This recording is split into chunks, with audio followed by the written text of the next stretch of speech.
Buenas tardes a todos y bienvenidos una vez más al Museo del Prado. Como creo que saben todos ustedes, hace unos meses celebramos el 10º aniversario de la ampliación del Museo del Prado diseñada por Rafael Moneo, una ampliación que, entre otros muchos espacios, incluye en el que hoy estamos este magnífico auditorio. El Museo del Prado lo celebró, lo está celebrando mediante la publicación de un volumen que incluye, un libro que incluye dos magníficos ensayos, uno escrito, el otro en imágenes, el escrito a cargo de Jorge Fernández Santos, el reportaje fotográfico a cargo de Joaquín Bérchez. Una selección de las fotografías tomadas por Joaquín Bérchez pues, puede verse en el claustro a forma de exposición. Aparte de eso, pues, ha habido conferencias y queríamos concluir con la propia voz de Rafael Moneo, del responsable, del artífice de esta ampliación, y pensamos que la mejor forma de hacerlo era entablando una conversación entre él y el también arquitecto Luis Fernández Galeano. No voy a entrar a dar los currículos de ambos porque bueno, son sobradamente conocidos y porque me llevarían prácticamente toda la hora. Sí señalar que ambos dos son arquitectos, uno se ha dedicado más a la vertiente teórica, otro más a la vertiente práctica, que ambos dos comparten una afición, devoción por lo que ha sido la docencia universitaria, tanto en España como sobre todo en el extranjero, en los Estados Unidos, en algunas de las universidades más afamadas, y que bueno, son sin duda dos de los profesionales de la arquitectura pues, españoles de mayor proyección internacional. Y pensábamos que la mejor forma era que entablaran un diálogo entre ellos, viejos amigos y conocidos, que pudieran iluminarnos sobre lo que ha significado la ampliación en la trayectoria de Rafael Moneo y su obra en general. Muchas gracias.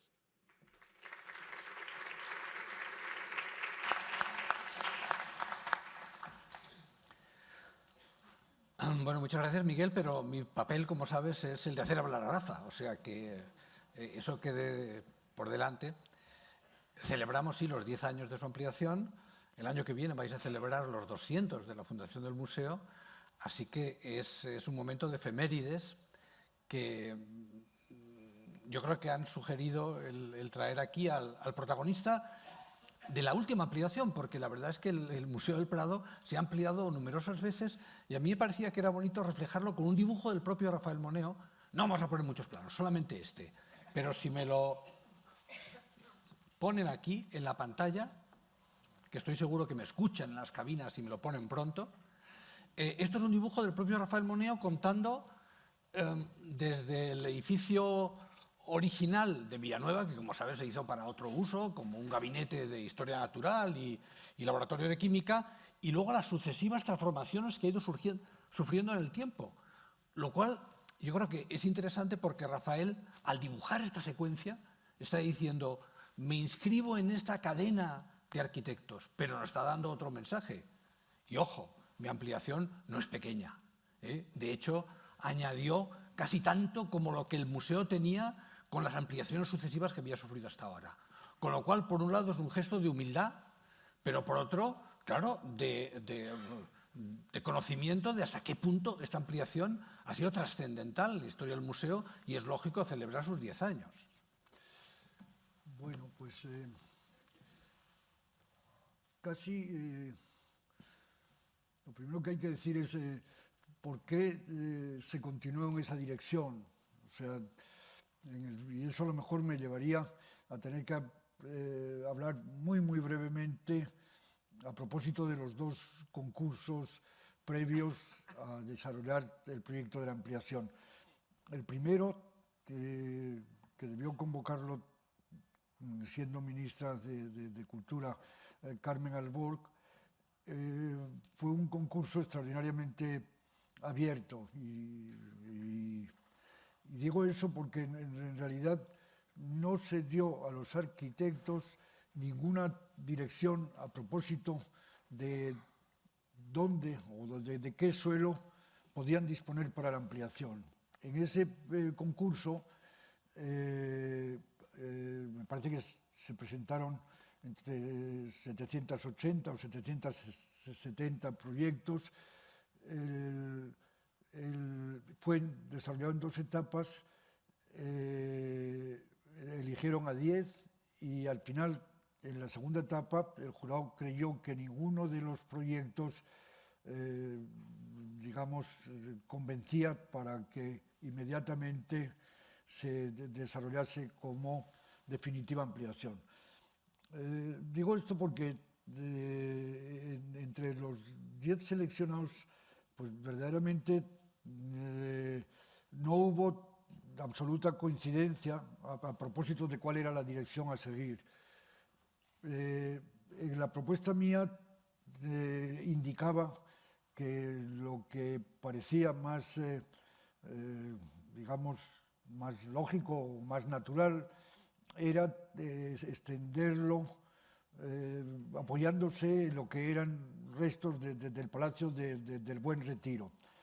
Y en el lugar de, por ejemplo, hacerlo, rellenando lo que es el vacío en la Puerta de Goya, o incluso algunas propuestas se trasladaban el museo a lo que es el edificio de sindicatos, el Ministerio de Sanidad, hubo, como digo, para todos los gustos, o algunas soluciones que hacían mucho hincapié en teniendo presente lo que había sido la ampliación del Louvre en soluciones subterráneas. La propuesta que yo hacía ocupaba ya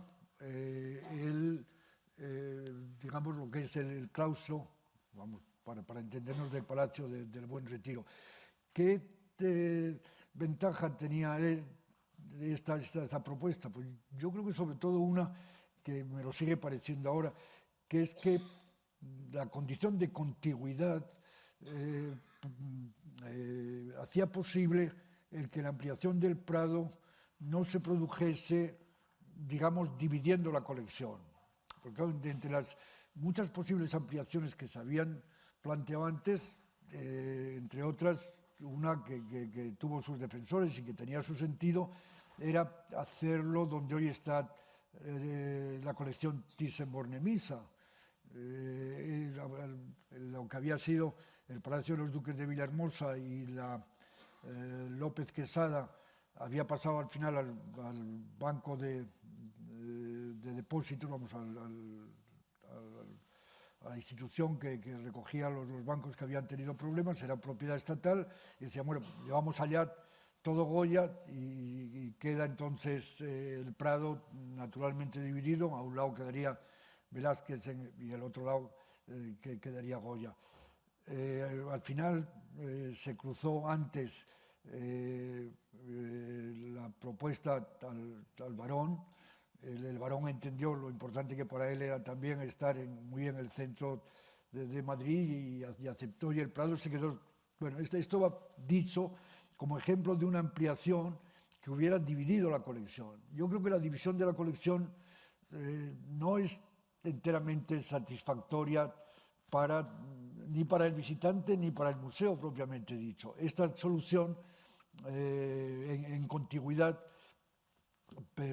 permitía sobre todo el mantener la colección o mantener bajo el mismo techo a Goya y Velázquez, que a fin de cuentas son los dos grandes o grandísimos protagonistas de nuestras colecciones.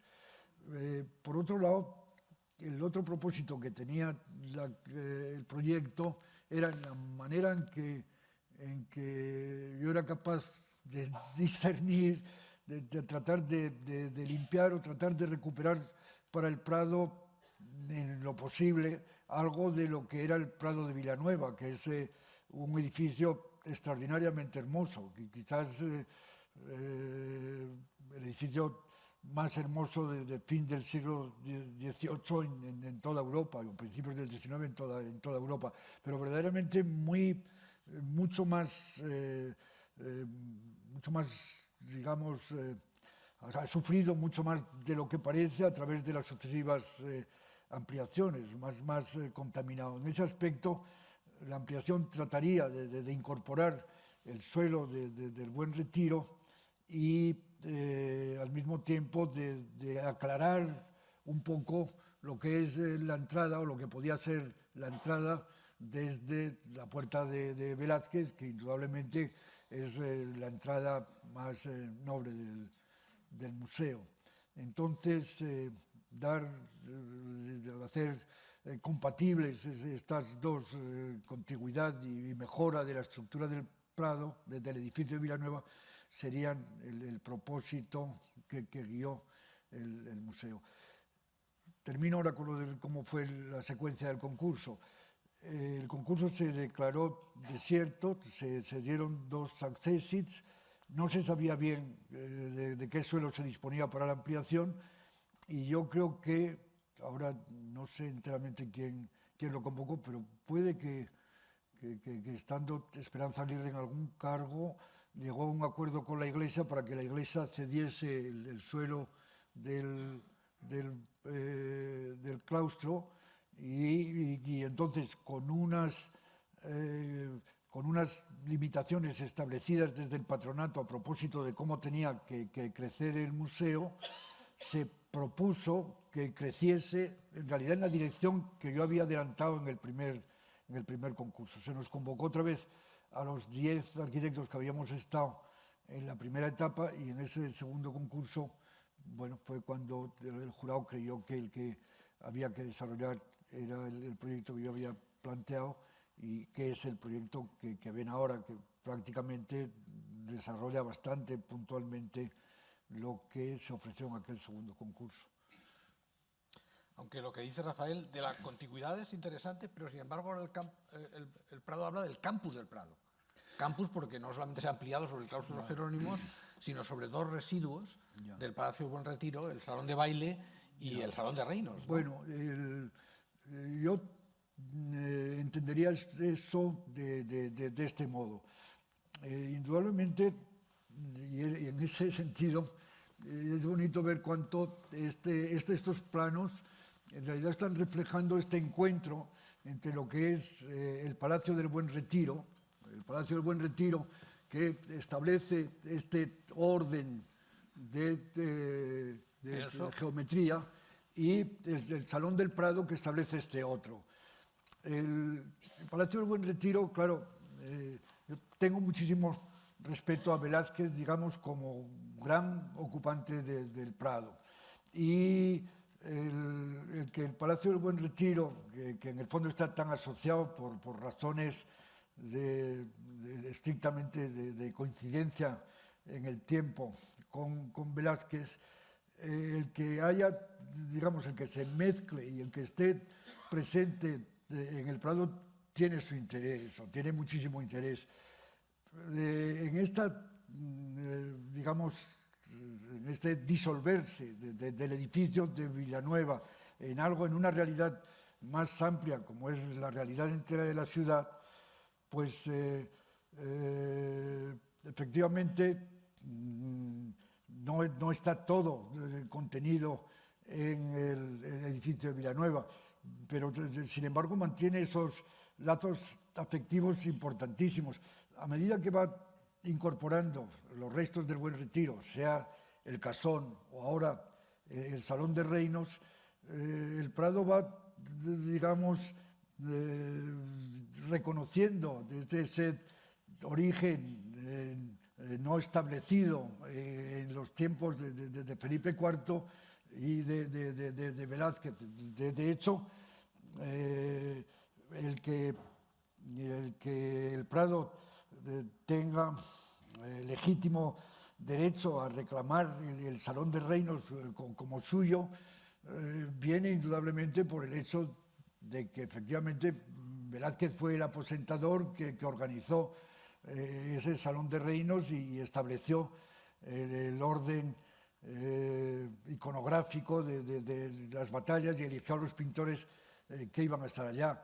Entonces, como estoy diciendo, en realidad el Prado va, no lo veo tanto al decir campus, no es, va colonizando de nuevo esos restos del Buen Retiro, que en el fondo fondo de la historia me parece que les pertenecen.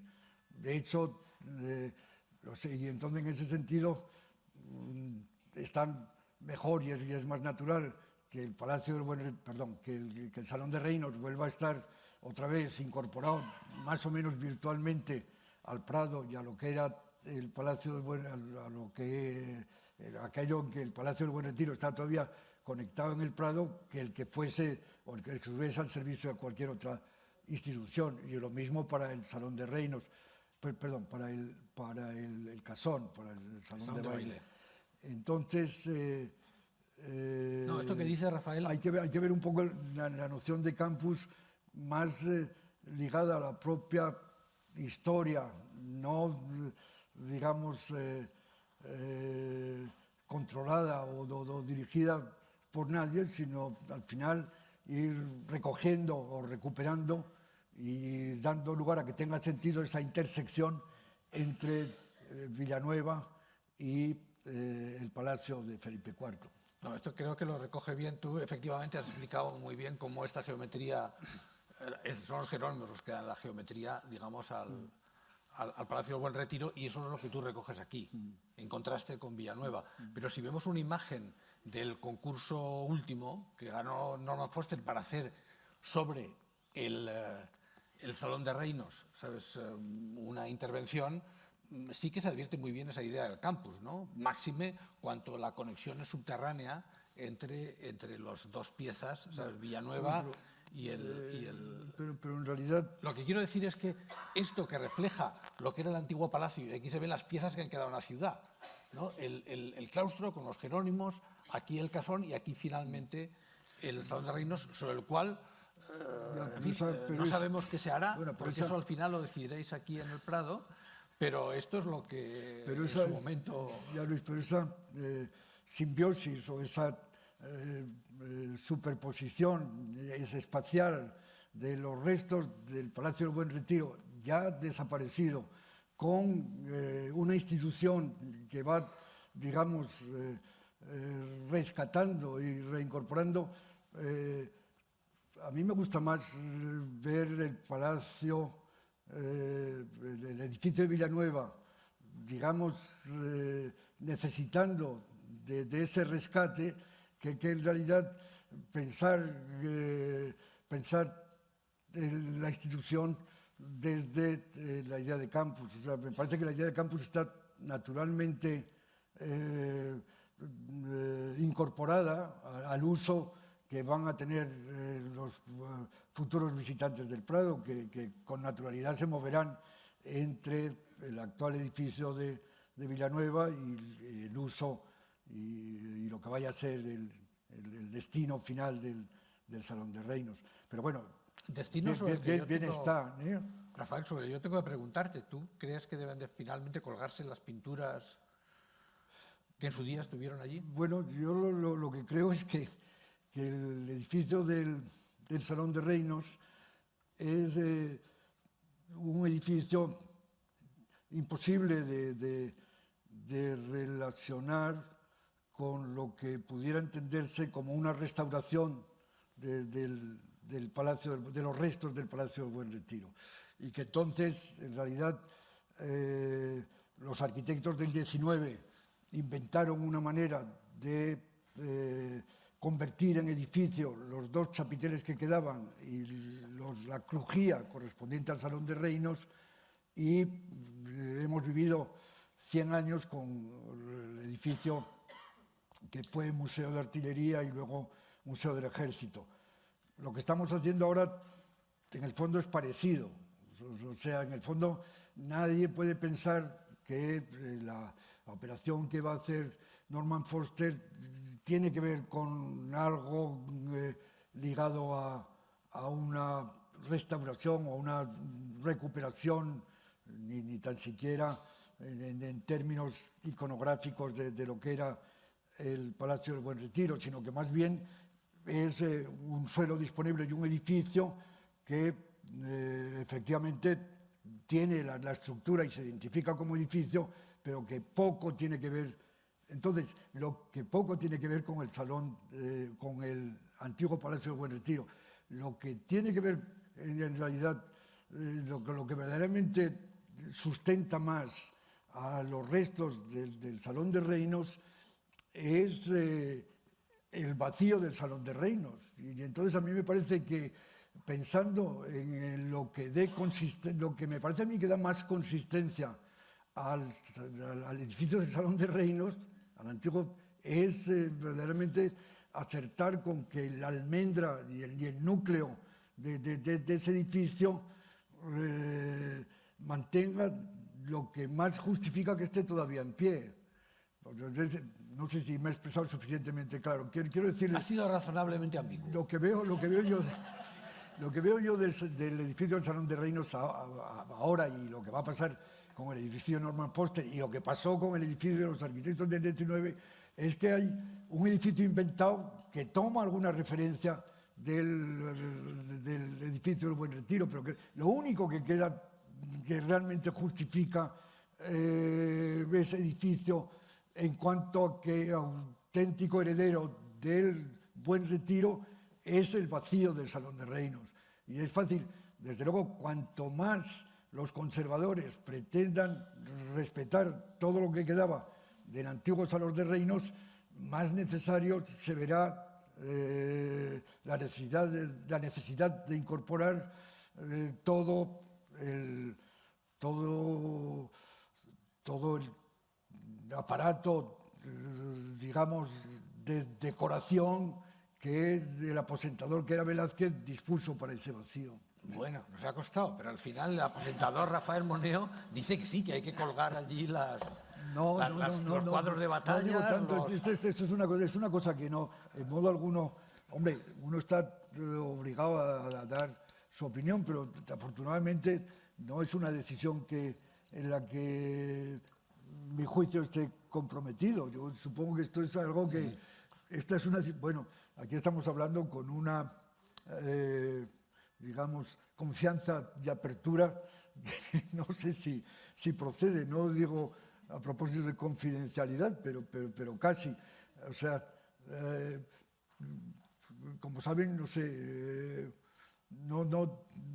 mucha gente pensaba que los nuevos espacios tienen que ser unos espacios completamente disponibles para ofrecer pintura o para ofrecer arte, pero en tanto en cuanto esos espacios, digamos, tengan que cumplir y satisfacer algunas obligaciones de conservación, concretamente lo que estamos viendo, cuanto más haya que conservar ese techo arriba, pues más difícil será prescindir de los cuadros o de las copias o de las reproducciones o de las fotos gigantescas que se pongan de los Zurbaranes y los Richis y los Maínos y los Zurbarán, etc. Pero bueno, esto afortunadamente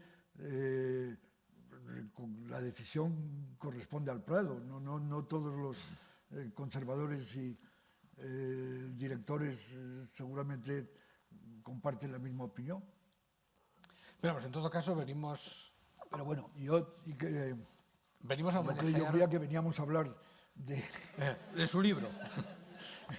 Como umbral, venimos a hablar de mi libro. Pero bueno. Sí, por eso la imagen siguiente, efectivamente, es una de las de Joaquín Bérchez, porque en el fondo estamos homenajeando a Rafael en el 10º aniversario de la culminación de esta ampliación, la mayor de la historia que ha sufrido el Prado en 200 años.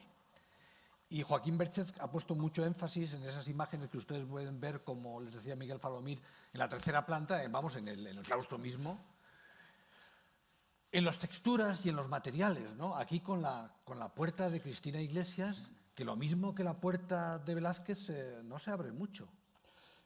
Bueno, nunca pensamos que esta puerta se iba a abrir demasiado con todo lo que pesa, pero bueno,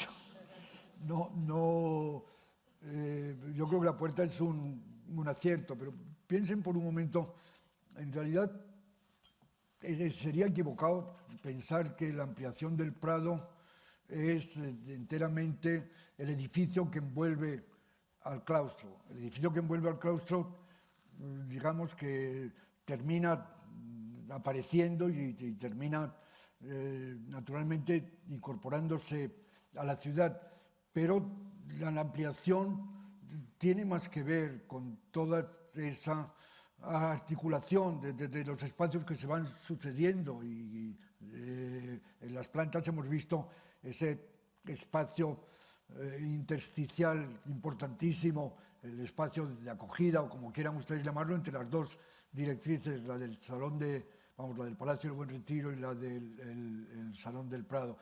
Es en toda esa estructura donde está y en cuanto a esa estructura ayuda también y redunda en mantener la condición longitudinal que tiene el Prado, precisamente ayudándose con ese nuevo eje transversal importantísimo que establece Velázquez.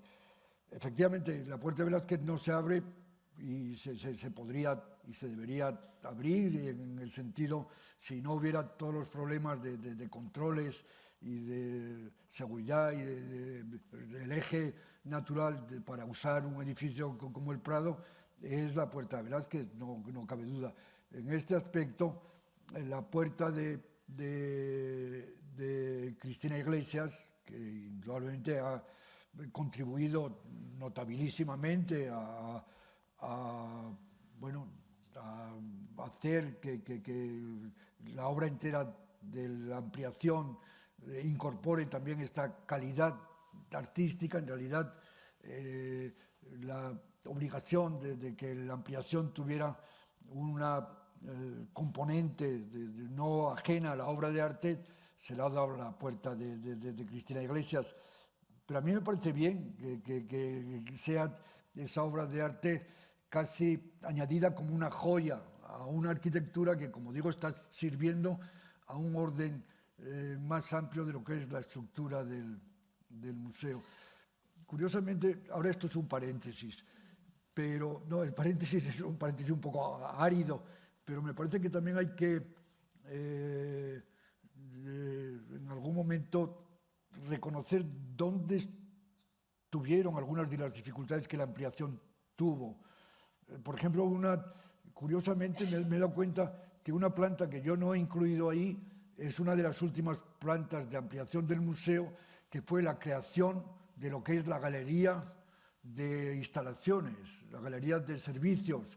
Esa galería de servicios que está añadida en los años 70 y que era el suelo a la espalda del museo, sobre esa es sobre la que se levantó la ampliación. Y se levantó la ampliación, efectivamente, reforzando una de las alineaciones, la del Prado, que es la que tenían esas instalaciones, y con un problema, digamos, de trazado y de estructura que a nadie importa ya y que seguramente ni tan siquiera la gente del estudio, seguramente yo solo valoro o reconozco en el mérito que tiene lo que es la fachada de vidrio que define el patio en el ábside de la ampliación. Toda esa fachada en la que hay una serie de elementos de estructura que van para abajo y que realmente no dañan a todo lo que eran las instalaciones del Prado, es quizás, algo a lo que hubiera, a un momento del diseño de la ampliación al que hubiera que rendir un cierto o reconocer la importancia que tuvo. Este es el paréntesis que acabo de hacer ahora. Pero esto para decir que efectivamente las puertas es como la joya que acompaña y engalana la anatomía de una mujer, o que en un momento dado se incorpora sin necesidad de alterar y sin necesidad de que realmente se incorpore concretamente a su arquitectura, convive con ella. En eso la historia de la arquitectura está llena de ejemplos de arquitecturas en la que lo ornamental se adhiere y se mezcla completamente con el edificio, y algunos momentos, como este es el caso, en que verdaderamente lo ornamental puede vivir con autonomía y con independencia. A mí me parece una buena cosa. No, sí son bellísimas, no lo pongo en duda. Ahora, yo, para hablar de la cuña, antes nos hablabas de esa cuña donde están todos los servicios, uno de los temas más sugerentes es que tiene el suelo alabeado. El suelo está alabeado. Sí, Alabeado, cosa que ustedes muchos habrán advertido, que en lugar de encontrarse lo normal, que es un suelo horizontal, ¿verdad? El suelo está alabeado para dar esa continuidad. pero una de las cosas más bonitas que tiene el Paseo de la Castellana es que verdaderamente el Paseo de la Castellana hay un desnivel notabilísimo. Desde Cibeles hasta Atocha puede haber 6 metros de desnivel. El que el edificio reconozca un poquito esta topografía, que el fondo es quizás el componente formal más importante para poder entender Madrid, por lo menos hasta fin del siglo XX, ha sido la topografía. El que un edificio como este, que es un edificio público, reconozca esta, digamos que, no ya complicidad, sino que son una misma cosa, el suelo público, donde casi se manifiesta más claramente en esa topografía, a mí eso me gusta, o sea, que realmente entres en la puerta la puerta aquí de los Jerónimos y todavía tengas eso casi 1 metro de desnivel hasta, me parece que está bien. Bueno, de hecho, la iglesia de Ronchamp, por ejemplo, una de las cosas más bonitas que tiene es el suelo. De lo más difícil que hay en el diseño urbano es el control hay muy pocos planos horizontales en la historia de los buenos espacios públicos. No, es interesante que lo veas como un espacio público, porque lo normal es que los arquitectos alabeen y den pendiente a los sitios donde llueve para poder recolectar el agua, etcétera. Pero sin embargo, cuando se está techado, normalmente la superficie es horizontal. Y yo creo que es verdaderamente de las cosas más innovadoras de esa cuña el que tenga un suelo alabeado en un sitio donde no llueve, o sea, que es espacio público en la medida que está abierto a la ciudad, etcétera, pero no es un espacio abierto al cielo y a los meteoros, ¿no? Ahora, yo lo que sí he buscado es un conjunto de imágenes, muy pocas, pero de nuestro amigo Joaquín Bérchez, que es un catedrático de arte y además un extraordinario fotógrafo, para comentar algunos temas de la ampliación. Claro, la Sala de las Musas, con ese famoso estuco pompeyano, que fue de las cosas más discutidas y más comentadas en su momento cuando se inauguró. Bueno, pero eso es deliberadamente, yo lo veía así y lo sigo viendo así. O sea, bueno, siempre hay que dar argumentos que hagan inteligibles a veces intuiciones que pueden ser personales, pero yo siempre lo he defendido, bueno, con ese fondo de los bocetos de Goya para la familia de Carlos IV, ¿no? Ustedes se acuerdan, todas aquellas cabezas maravillosas en ese... Y eso, indudablemente, pienso que Goya lo aprendió de ese descubrimiento, ese descubrimiento que hacen suyo los arquitectos de la Ilustración, que es el descubrimiento de las ruinas de Pompeya y Herculano, en el que realmente el rojo pompeyano tiene esa fuerza. Ese rojo pompeyano que seguro había admirado y visto Villanueva en Roma, me parecía que estaba bien y sigo pensando que estaba bien y bueno... Pero no estés a la defensiva, no digo que esté mal. No, simplemente creo que fue muy debatido, se habló del estucador ciego, pero bueno, ¿sabes? De si provenía de un retrato y un homenaje, ¿sabes? A Fernando VII, o por el contrario provenía de Goya o provenía directamente de Pompeya, las pruebas que hicisteis. Bueno, es decir, fue de los temas que en su momento se cubrió con más... Bueno, yo he dicho Carlos IV y no Fernando VII, pero bueno, no sé qué sentido tiene ahora la aparición de Fernando VII en la conversación. Pero... No, digo que se lo publicó. El ABC publicó una plana entera explicando que era tu homenaje a Fernando VII, creador del museo. Fíjate. Pues, es decir, que se dijeron las cosas... Completamente no. Aunque es verdad que el estucador ciego era mucho más mecánico. Tiene que ver. Que el color lo viera tocando el asunto. Pero en eso no sé... date cuenta que los estucos que han estado también presentes desde Roma, más o menos perdidos, se recuperan muchísimo al fin del XVIII. Lo ponen de moda los viajeros ingleses y se recupera mucho en toda la arquitectura occidental. Y realmente recuperar la exedra, claro, Villanueva deja casi lo único que queda, o lo más importante que queda sin hacer cuando muere Villanueva en 1811, es el ábside.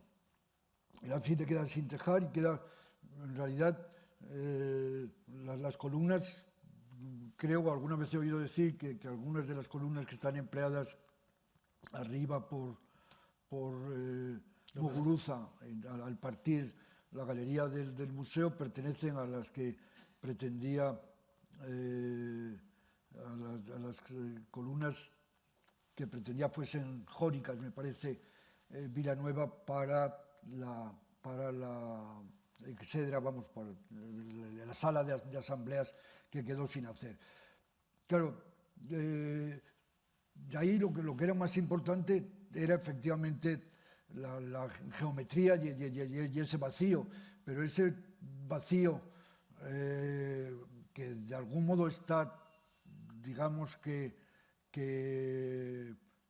modulado o un poco establecido un orden de intervalos con las ventanas, faltándole toda la decoración que acompaña tanto a las arquitecturas. O sea, ahora se ha ido la imagen del Salón de Reinos, pero han visto en el Salón de Reinos cuánto la pintura ayuda a todos esos espacios enormes de la arquitectura del pasado. Entonces, el estuco o la fuerza del rojo pompeyano me parece que acompañaba bien a esa. Entonces, bueno, realmente tampoco fue idea mía. Alguien incorporó en un determinado momento las musas, que a su vez ligan tanto el museo a la historia de la relación de los españoles con Roma y la compra de estas estatuas que se habían recuperado en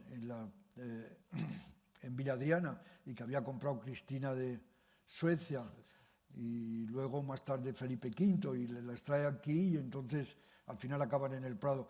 Entonces, en cierto modo, sí es responsabilidad mía la elección de esas columnas estriadas, que no son ya las columnas que tenía Villanueva, que eran jónicas, sino que son estas columnas dóricas que, en cierto modo, establecen con una cierta dulzura el paso del pavimento al mármol de las figuras y dan un cierto orden y recuerdan algo a lo que quería Villanueva. Villanueva había puesto ahí alrededor del ábside toda una serie de columnas que acortaban la luz de la sala y que creaban la escenografía que debía verse en el caso de que la sala se hubiera completado. Y algo de eso, de un modo más o menos diverso, hacen hoy las musas.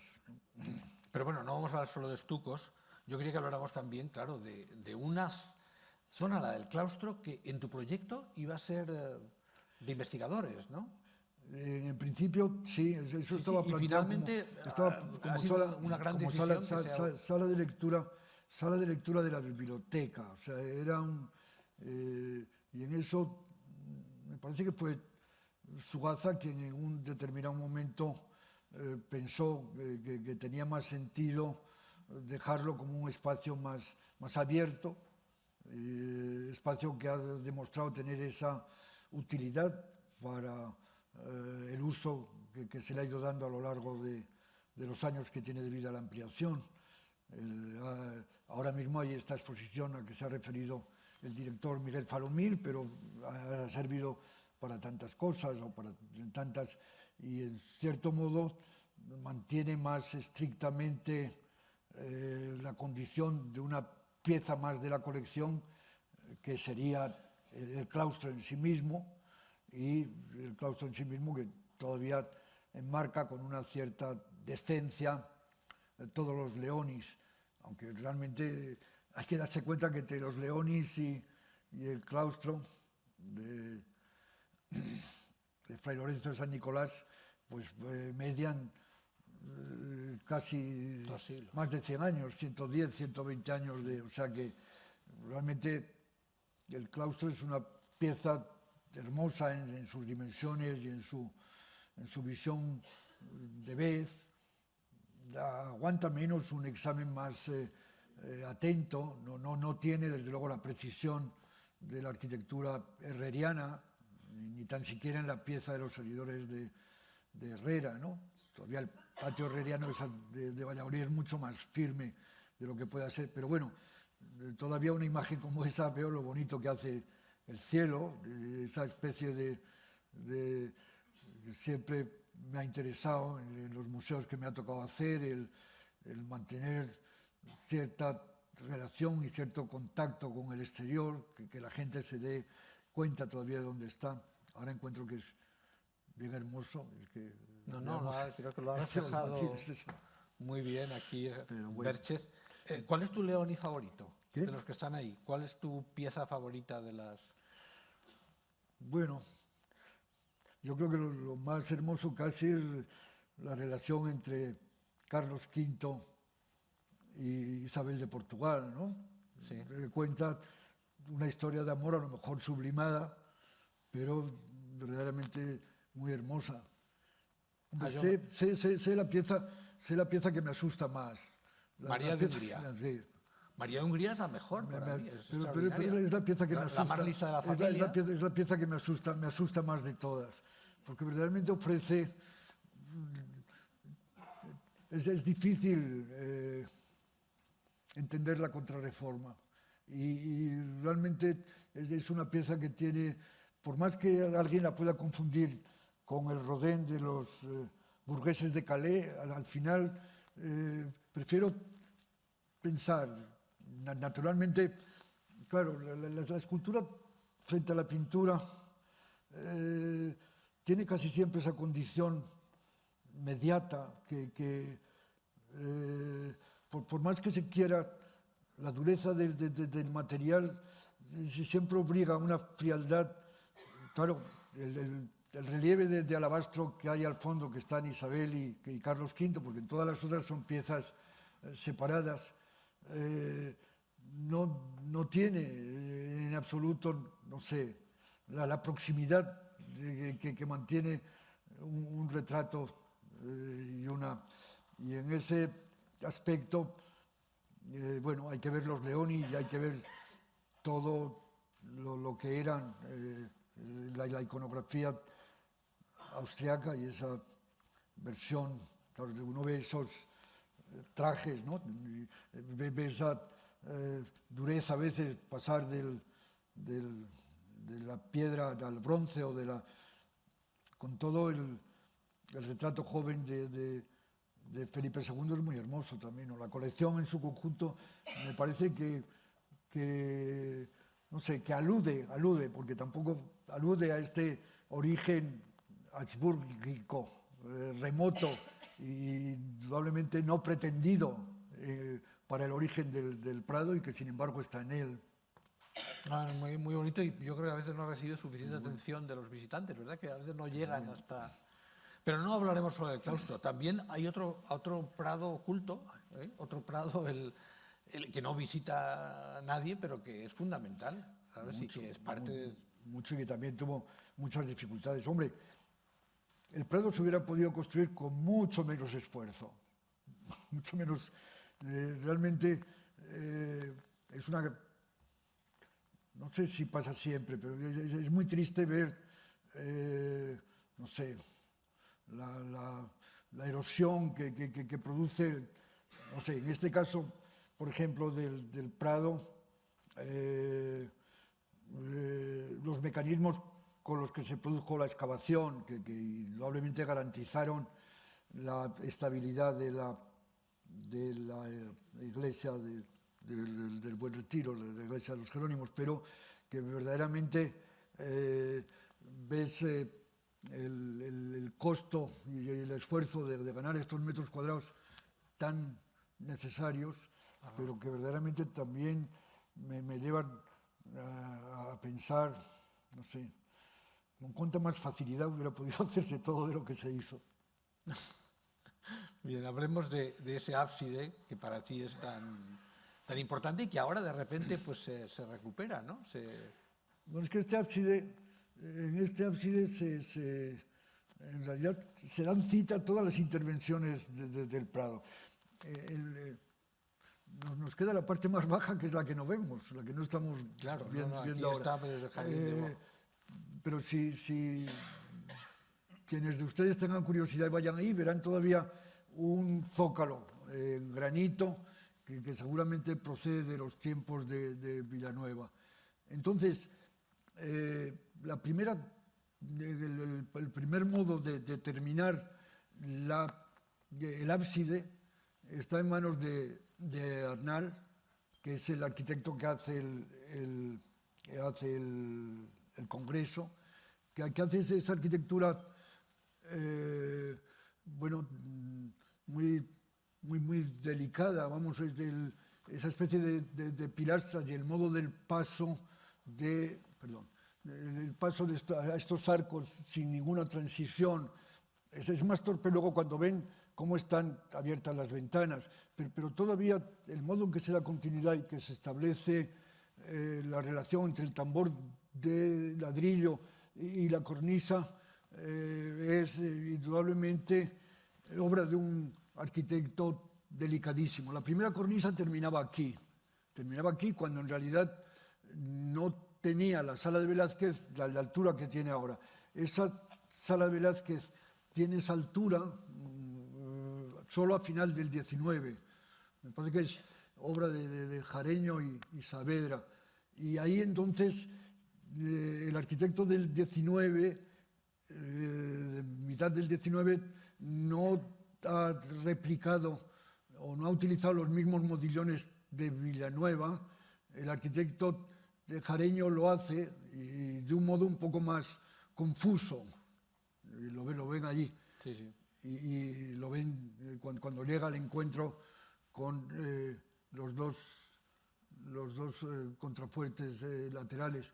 Y luego viene la cubierta que resuelve el lucernario. Pero efectivamente es en el ábside, luego hay, por ejemplo, estos tarjetones de ahí, ¿no? Se ve que el arquitecto estaba un poco preocupado con lo que era esa banda de ladrillo cilíndrica no resuelta. Bueno. ¿Y hay algo deliberado, Rafael, entre tu obra cerámica, la de la ampliación, el claustro, y sindicatos, el ahora Ministerio de Sanidad al fondo? No enteramente, pero bueno, sindicatos es una obra de arquitectura seguramente, no sé, a lo mejor la más valiosa de Madrid de principios de los 50, entre el fin de los 40 y los 50, realmente es una obra de arquitectura extraordinaria, tanto por la seguridad volumétrica como por el cuidado de los detalles. Realmente era un gran arquitecto Asís Cabrero y Aburto, los arquitectos del... Hombre, yo traté en este sentido de hacer que en la sala de acogida el ábside tuviera una presencia que antes no tenía, y ese patio, digamos, da lugar también a algo que siempre me parece que está bien en la ampliación, que es el tener la sensación de estar en relación con el antiguo Prado, aunque sea cierto que aquí es la sucesión de intervenciones en el Prado más que el propio Prado de Villanueva. Sí. Decía Antonio Bonet Correa, que él resumiría tu intervención en el Prado con dos imágenes. Y una de ellas es esta, que muestra justamente esa cuña, que creo que en el proyecto original estaba cubierta de vidrio, ¿verdad? No aquí, en el primero. En el primero. En el primero. Antes de los setos de Bosch. Ya, en el primero era... tenía mucha importancia el acceso desde Ruiz de Alarcón, y efectivamente se creaban dos patios de servicios que luego han tenido menos que ver con lo que fue la redacción del proyecto definitivo siguiendo ese programa establecido en el segundo concurso. Claro, aquí, por ejemplo, el parterre recupera de un modo, digamos, literal la importancia del ábside de Villanueva. O sea, todo va dirigido a Villanueva. Y naturalmente el parterre lo que nos ayuda es un poco a dar continuidad a la vegetación que hay en Felipe IV y al botánico. Y dar entonces, y mantener un poco libre el acceso en las puertas de Cristina Iglesias y en los Jerónimos. En realidad, todos estos aspectos de incorporación del edificio a la ciudad no me parecen menores. Y desde luego el patio alrededor del ábside yo le doy mucha importancia. Y ese elemento de estructura que les decía antes, tan laborioso, es este que ven aquí. O sea, en realidad, para poder construir todo eso, hubo que dar apoyo en esa línea, y ahí hay una serie de columnas, que son las columnas a las que me estaba refiriendo antes, que llegan al suelo, que llegan a la sala de instalaciones. Por otro lado, claro, los parterres están muy ligados incluso a una arquitectura, perdón, a un paisajismo previo a los parterres franceses, ¿no? En el fondo esto le gustaría no estar muy próximo a los parterres franceses. Es interesante porque por un lado está, claro, la radiación que mira hacia el ábside de los grandes paquetes vegetales, ¿no?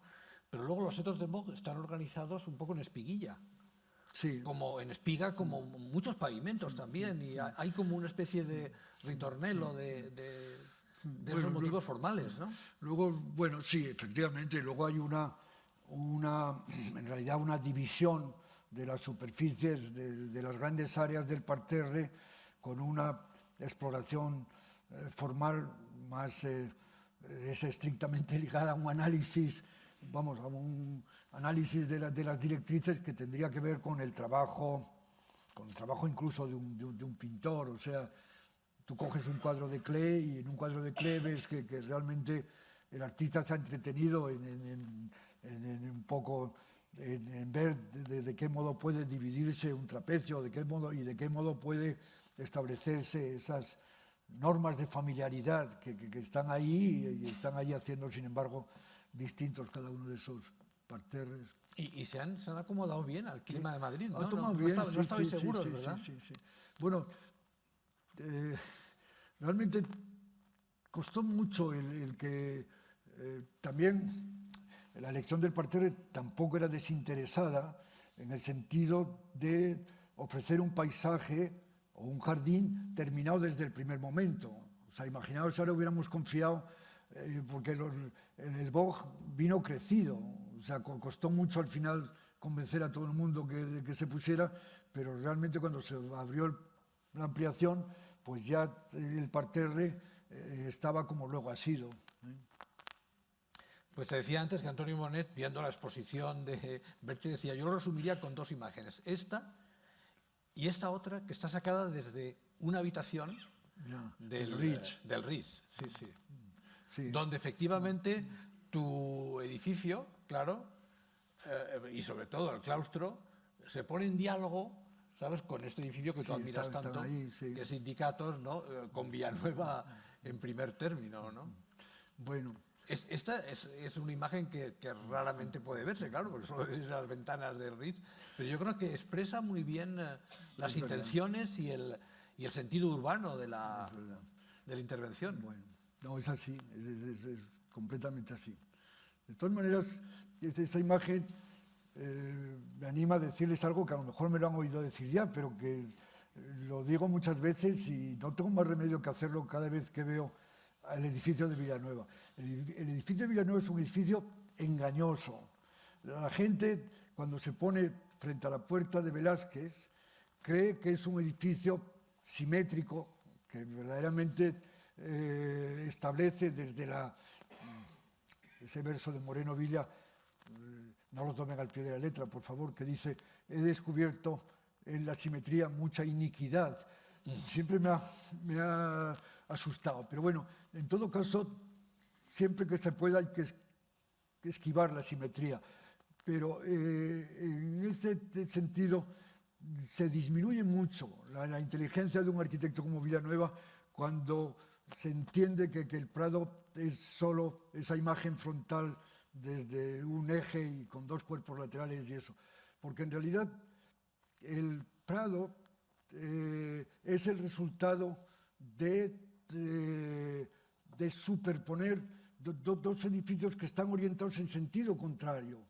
Eso es hermosísimo. Y esos dos edificios en sentido contrario se encontraban en la sala de asambleas, que es la sala donde están ahora las musas. Lo decía muy bien Chueca, decía 2 plantas bajas. Claro, ustedes tienen que ver que al Prado se entraba desde aquí, ¿no? Al Prado se entraba desde ahí.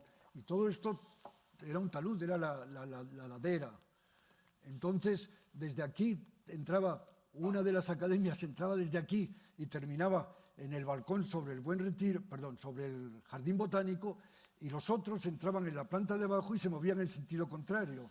O sea, la gente que estudiaba la mineralogía se movía desde abajo y terminaba en la hondura de la tierra, en esa especie de cripta mistérica, que es hoy donde está la pieza, donde están las colecciones medievales, y por el otro lado, de aquí, se movían los naturalistas y terminaban en el Jardín del Prado. Los dos en sentido contrario, o sea que realmente todo lo contrario al eje, digamos, establecido desde la Puerta de Velázquez y desde la Asamblea.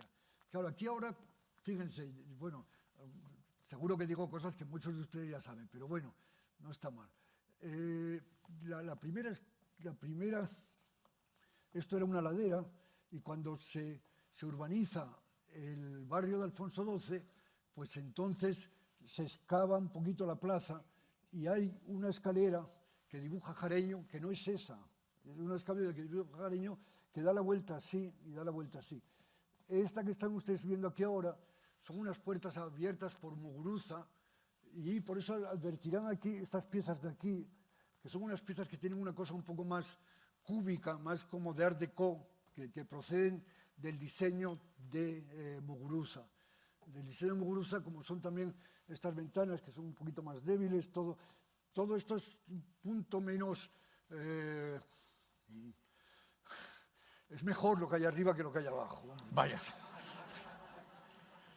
Bueno. Rafa, sin embargo, el Prado que hoy visitamos es el Prado de Muguruza. Buena parte, digamos, los materiales, el pintador de las puertas, hasta el gran arco triunfal de la galería. ¿Nos guste o no? Hombre, Muguruza fue un arquitecto muy valioso, pero yo creo que se hubiera podido hacerse mejor. Bueno, dicho eso, de las intervenciones del Prado, más o menos habiéndome tocado estar muy próximo, no todo lo que hizo Muguruza está bien. Sin embargo, yo me atrevería a decir que está bien, y voy a decir algo que mucha gente no coincide conmigo, pero ¿qué se le va a hacer? Es cuando Muguruza rompe la galería entera, era una galería entera que iba desde la sala hoy de Goya de Carlos IV hasta la Puerta de Goya, de una vez. Tenemos imágenes en que está todo un trabajo de banistería importantísimo. Entonces, Muguruza creo que es responsable de colocar las columnas en la entrada que montan, vamos, que establecen el eje del acceso a la habitación de Velázquez. La habitación de Velázquez, como saben, es el resultado de forjar en el vacío de esa sala de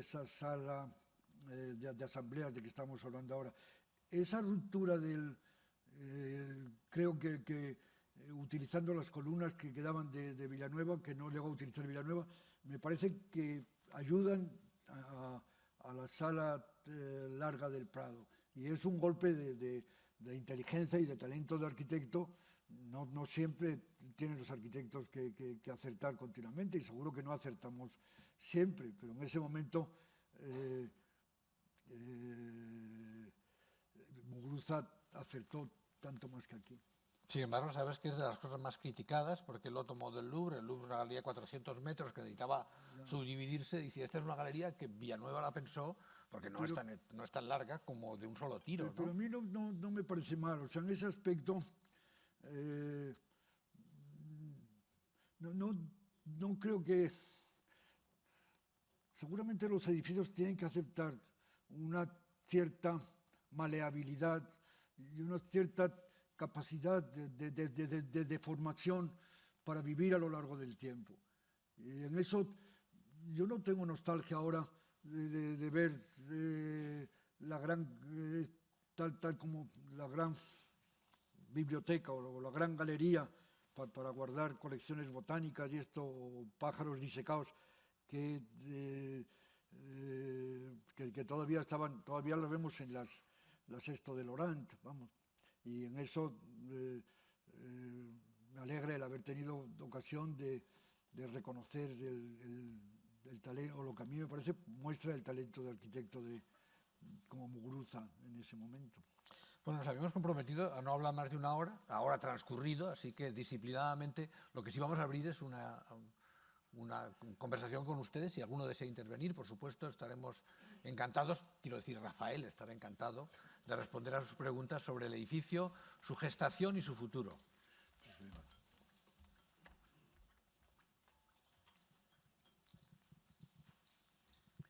Bueno, a mí me gustaría verles a todos ustedes, porque ahora tengo los pocos... Jersey rojo, barba... Sí, le pregunto Si se al nos señor da la Moneo, luz, ¿cuál respiraremos todos fue más hondo. la polémica que se suscitó? Espere que no le estoy viendo, no le estoy oyendo. Sí, ¿cuál fue la polémica que se suscitó Ya. cuando en los aledaños al lado de las casas y tal, hubo pancartas porque no estaban muy de acuerdo en lo que usted iba a reflejar? Es que, perdón, ahora me he perdido. Sí. Vamos a ver.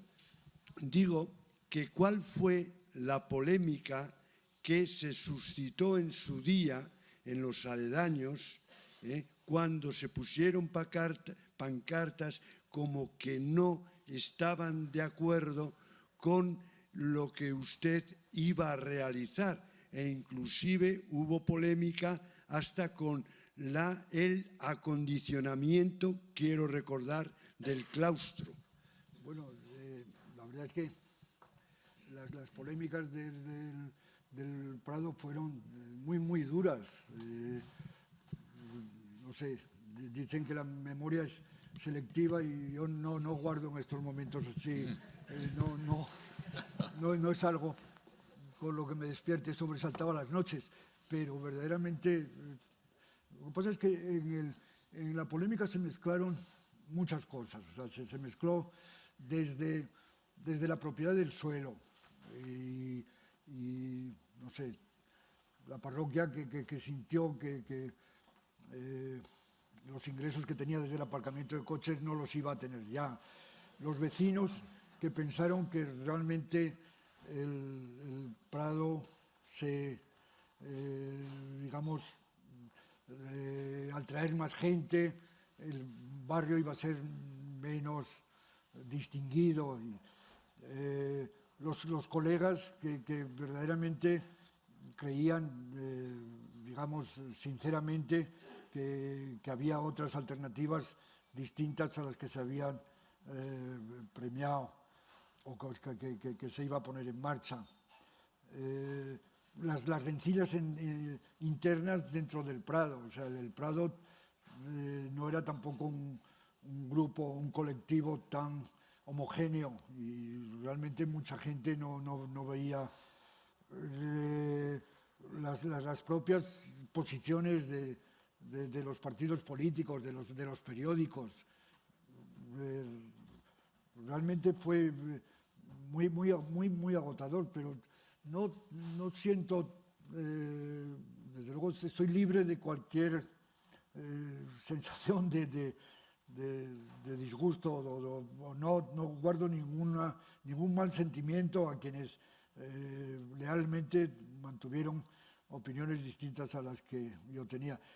Hombre, yo creo que se ha hecho lo que había que hacer. O sea, ahora, recientemente, yo he asistido a alguna tesis en la que aparecen todas las propuestas que se han ido haciendo, incluso para este solar, para las ampliaciones del Prado.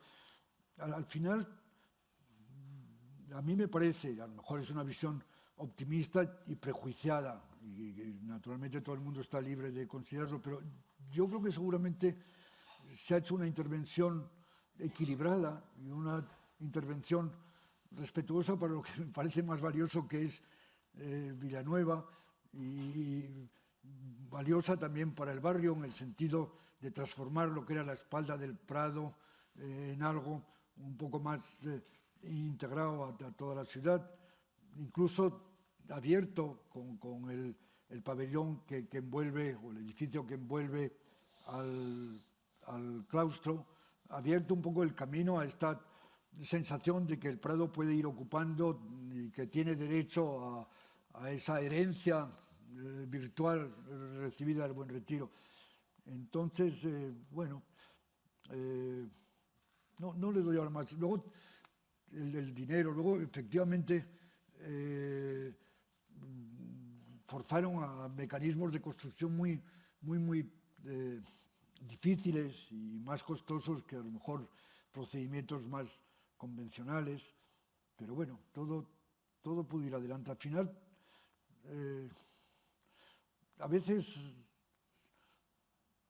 las cosas se producen de la manera más favorable, y yo creo que la ampliación se produjo de una manera favorable por esta incluso obstinación de personas, pero el resultado no hace ver ahora con demasiada nostalgia lo que hubieran podido ser otras alternativas, o al menos así lo veo yo cuando veo tantas de las propuestas que se hicieron.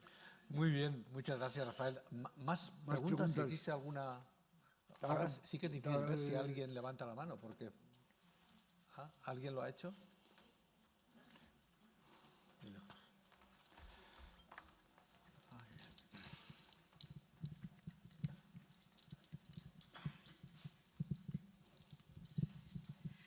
Yo solo quería felicitarle por la obra suya. Conozco poco de su obra, pero sí la maternidad de la calle O'Donnell, sí, y el Museo Romano en Mérida, que me parece una belleza.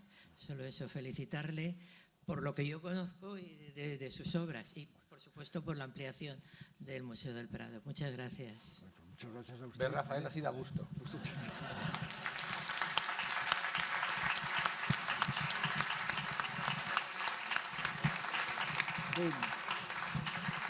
Pues yo creo que para terminar in bellezza, yo le pediría al director que cierre el acto, como es su obligación institucional.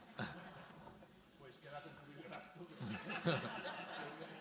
No, agradecer tanto a Luis como a Rafael pues esta hora de reflexión sobre bueno, una intervención arquitectónica que a todos los que amamos el Prado, pues evidentemente tiene un profundísimo significado y ha cambiado por siempre la percepción que tenemos de la institución. Nada, simplemente darles las gracias a ellos y a ustedes por haber asistido.